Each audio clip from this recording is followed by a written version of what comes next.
I thought we would maybe start off with the real historical figure and just some questions about the recent history of St. Louis.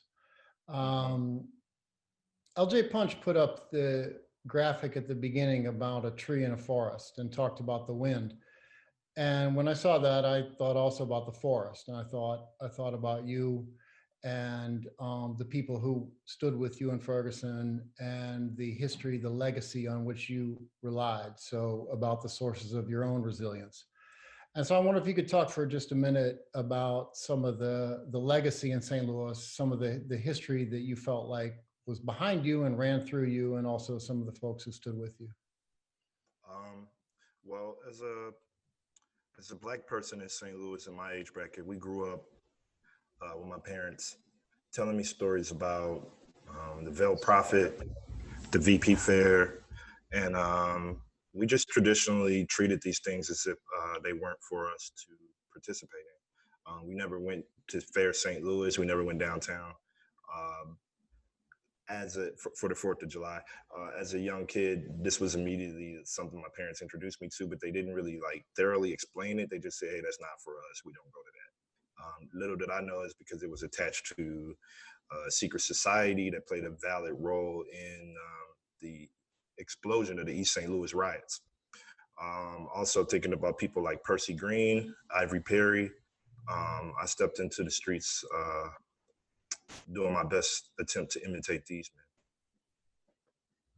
And when you look back, when you look back at the last 6 years, close to 6 years to the day, really. We're just about a little bit more than a month past August the 9th. What sort of legacy, what kind of legacy of resilience, of resistance do you hope that you've left, and what kinds of things do you still worry about? Um, as far as legacy, it's hard for me to see what that looks like because we're still on the clock in many instances. We're working. The legacy is actively spelling itself out day by day. I just hope to contribute um, to the rich history of resistance that's already there. I think what people don't understand when you see a upwardly mobile black person in this society, one that speaks their opinions, one that is vocal and out front, be they a person of various identities, not just mine. That person is a person that has chosen to resist.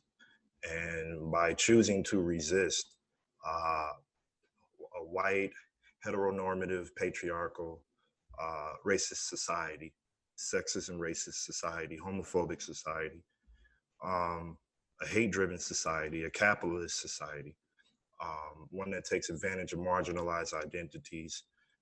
By choosing to resist, you are naturally an outlaw. You are naturally breaking the law of the land because the law of the land is an unjust, um, inhumane law. Many of the laws are. So um, by choosing to emerge into the world as a person who they can't wipe the rebel off of my reputation, I'm choosing to do my part to dedicate my life to the revolution. So let me ask you about that and what that choice is like for you, because knowing you pretty well, I know you as a very gentle person, as a kind of a goofy person. I know you, and so I'm wondering just about both where the energy comes from to try to transform yourself into a weapon against injustice, and about where you find the energy for confrontation, the confrontation that I think is necessary in for any kind of radical transformation in this society, and also what some of the costs of that transformation are. Well, you start with the basic knowledge that we're only in the conditions that we're in right now because nine times out of 10, 9 out of 10 people are cowards. Um, we talk a good rah rah. We like to pontificate. We like to intellectualize. But the solution to the problem Um, if we take everybody that's on this call, the multitudes of people that are watching right now, if we use this moment to organize and to actually talk about our points of connectivity and where we're going to actually move, um, that's greater served than us breathing our hot air into the atmosphere to create soapbox moments to make ourselves feel smarter, and as if our intellectualization of these issues is actually affecting the actual core of the issue. So it's a lot simpler to go outside and feed the homeless than it is to write me a case study about the homeless. And that's where I find the energy. I find the energy within the fact that I don't need to do the dance. I don't need for it to sound a certain way. I don't need it for it to look a certain way. I don't need for it to feel a certain way. I just need for it to be effective. I just need for my intentions to be pure. I just need for it to be real. And I need for for me as a person to constantly be in a space where I'm re-evaluating how I lend myself to the struggle, and not just the struggle that pertains to me as a Black male. Even though all the time we see in the news, when we do see these victims highlighted, we see, you know, a lot of times it's easier for the media to talk about Black men being gunned down, but Black women are being gunned down, trans women are being gunned down, and I service my people at a space where I bring all those narratives together. I don't let the people who are getting the $15,000 honorariums tell me that I'm in a perpetual war with Black women, because for one, they get paid to tell us that. So I'm in a position where I'm finding ways to connect us versus separate us. So let me, I mean, obviously you're not talking about me when you talk about $15,000 honorarium, but we did spend some time together at Harvard, and talk to me about what do you think, you know, what is the role of university knowledge, or what can be the role of university knowledge and that world in the frontline struggle, or do you see any role at all? There's definitely a role in the frontline struggle for everyone. First of all, the front line is wherever you take it, and you've heard me say that before. Uh, but you determine where the front line is in your life.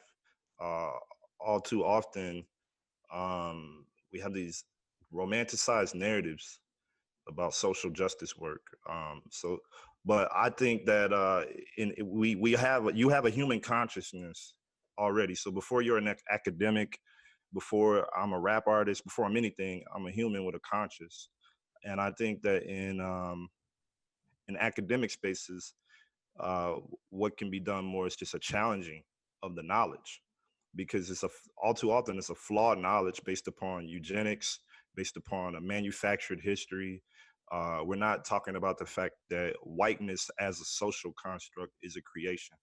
So for me to even talk about eradicating racism, I have to talk about the creationism of whiteness as a construct. It's a construct.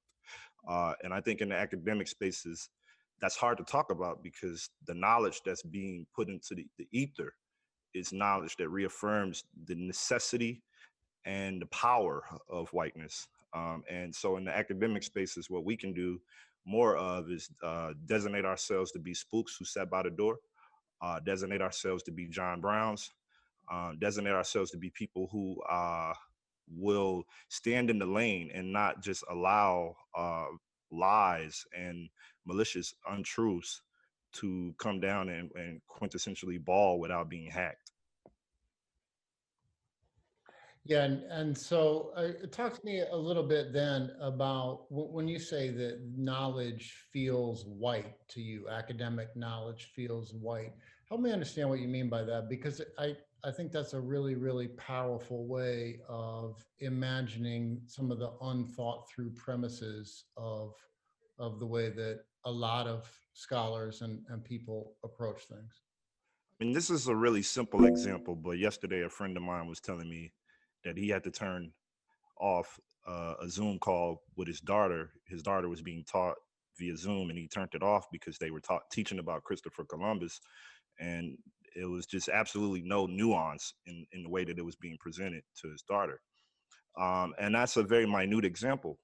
But if you think about people of color and other folks of alternative identities, this is the way that education is presented to us constantly. So much to the fact that I determined in the 5th grade that I didn't even need to really study American history or social studies every year for me to come back and still make A's in that class, because the history never changes, because they're beating you over the head with the indoctrination of a false narrative. So as long as I know a basic premise of the false narrative, I can come back next year and take this class with blind colors, because they're never going to change the narrative to position it to tell me the truth about it. So I think we have to start with the fact that we have to acknowledge some things about American history. The numbers pertaining to the slave trade are manufactured numbers in many cases. And a lot of us haven't done a deep dive enough to even understand what people of color from the African diaspora were placed all over the globe pre the slave trade. So a lot of times you saw people who weren't African being sold on auctioning blocks in places like Nebraska and Missouri. They may have came from Puerto Rico or Brazil or wherever, but they were being sold as bootleg Africans who had actually been in Western Africa when in fact they had never seen Africa. So a lot of this knowledge that we're being taught, even as African Americans, it's just a false narrative that we can't accurately place ourselves in the current conversation of history if we aren't going to accurately place ourselves in the past conversations related to that history. I want to ask you about one last thing. We got time for one last thing, and this is really something that I've learned from you and seen as you've taken me around the city of St. Louis. But alongside all of that, and alongside all of the troubles in St. Louis, all of the violence, all of the murders, all the police shootings, what I experience, what I have learned from you is also to see the beauty and to see the flourishing and to see the vitality of the community, of the Black community in St. Louis. And I just want you to take us out, I guess, with a little bit of what you would like people to know about St. Louis who've never been there, or people in St. Louis who've been on the north side. Man, I'm really tired of the city being governed by people who go to bed before 8:30. They don't know the city. They're living in a world where they hit a few corners, they go home, and then they get to dictate a vast majority of the decisions for the people who actually interact with the land, people who are actually indigenous to the communities, people who actually experience the metropolis for more than Cardinal games and a quick bend around downtown or the Soulard when I feel like going out to experience the metropolis. I'm talking about people who actually live here, people who depend on this city, people who depend on the resources of the city. I think that the democratic process should strongly be in our hands. And I think that it's simple too. If a mass amount of people, we have a mayor who did not actually win the election. Let's start there. So we have to have an actual conversation. She's not a democratic genius. She's a person who benefited from the Black vote being filibustered and ciphered amongst many different options. And a hyper male ego didn't allow certain people to get out of the race. She didn't win the election. So if we start there, we can have a different conversation about what people actually want.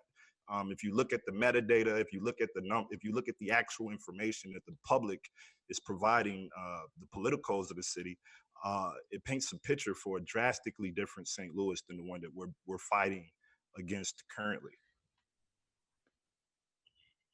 All right, Tef Poe. It's always a pleasure to talk to you. Thank always you all. Illuminating.